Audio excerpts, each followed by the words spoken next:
आज हम देखते हैं प्रक्षेप का उड्डयन काल यानी कि टाइम ऑफ फ्लाइट। तो देखते हैं टाइम ऑफ फ्लाइट प्रक्षेप के अंतर्गत क्या हमें प्राप्त होता है। सबसे पहले मैं आपको यहाँ पे बता देता हूँ कि ये आपका जो टाइम ऑफ फ्लाइट होता है उसे हम कैसे डिफाइन करते हैं। तो देखिए यहाँ पे हम ये मानते हैं कि यहाँ से क्या होता है कि कोई भी जो पिंड है वो थ्रो किया जाता है यानी कि प्रक्षेपित किया जाता है।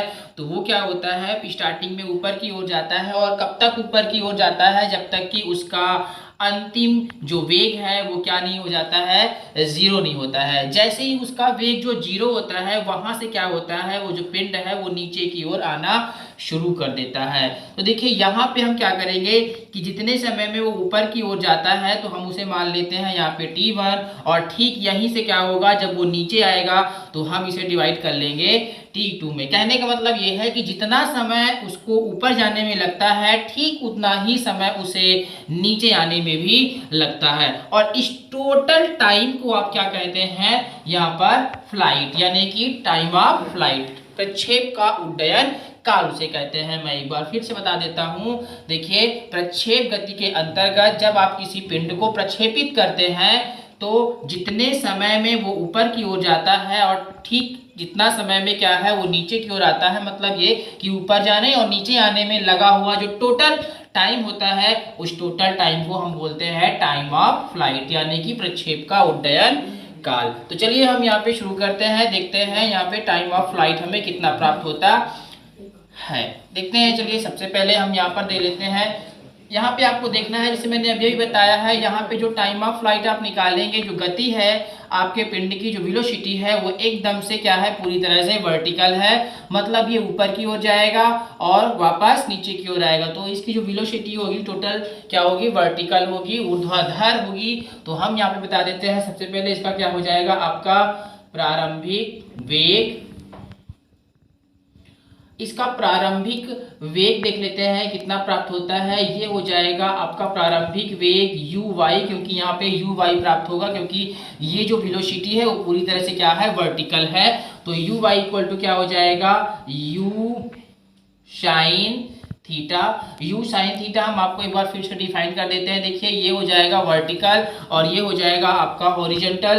तो जो हॉरिजॉन्टल होता है उसे हम यू एक्स एक्सिस पर यहाँ पे इसे डिफाइन करते हैं। ये हो जाता है यू कॉस थीटा। ये इसका कंपोनेंट्स है, क्या है, एक्स एक्सिस पर कंपोनेंट्स है। और जब हम यहाँ पे वाई एक्सिस पर इसका कंपोनेंट्स बताते हैं यू का, तो आप देखेंगे यहाँ पे क्या मिलेगा, ये यू वाई और ये हो जाएगा साइन थीटा। तो इस तरीके से ये आपका वर्टिकल कंपोनेंट्स हो जाएगा और ये आपका हो जाएगा हॉरिजॉन्टल कंपोनेंट्स। तो हमें यहाँ पे क्या देखना होगा, वर्टिकल कंपोनेंट्स ऐड करना है और वर्टिकल कंपोनेंट्स आपके पास कितना है, यू वाई साइन थीटा। तो इस प्रकार से इसका जो प्रारंभिक वेग यू वाई इक्वल टू हमें प्राप्त हो जाएगा यू साइन थीटा। इसी प्रकार से हम देखते हैं यहाँ पे इसका त्वरण हमें कितना प्राप्त होगा। देखिए यहाँ पे इसका एक्सेलरेशन हो जाएगा ए वाई इक्वल टू क्या हो जाएगा, माइनस जी। यहाँ पे चूंकि क्या है ये ऊपर की ओर जा रहा है, ठीक है, इसलिए क्या हो जाएगा माइनस जी। और साथ में यहाँ पे क्या हो जाएगा, इसका अंतिम वेग,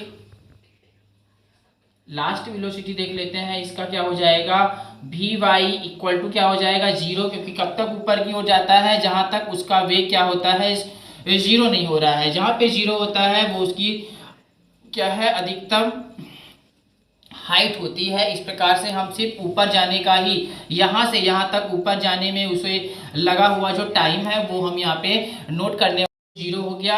अब हम आगे बढ़ते हैं, गति के प्रथम समीकरण से निकाल लेते हैं क्या प्राप्त होता है।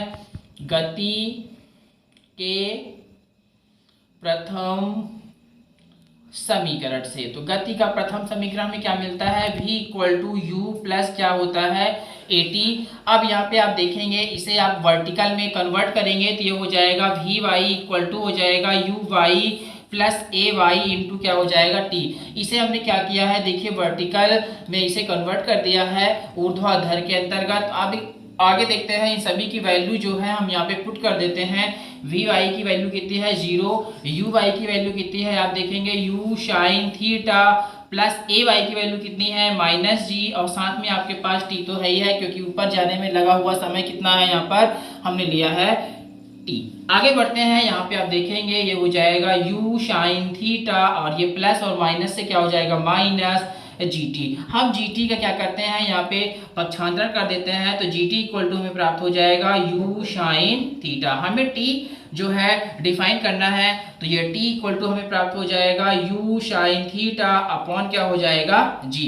तो इस तरीके से क्या है कि उसको ऊपर जाने में, यानी पिंड को सिर्फ यहाँ तक ऊपर जाने में कितना समय लगता है, हम देखते हैं T equal to U sine theta upon G. और मैंने अभी भी बताया है कि जितना समय उसको ऊपर जाने में लगेगा, ठीक यहाँ से उसे नीचे आने में भी उतना ही समय लगेगा। तो यहाँ पे हम थोड़ा सा नोट कर देते हैं, चूंकि समय ऊपर जाने में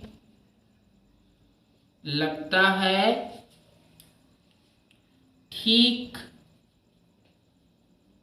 उतना ही समय उसे नीचे आने में लगता है।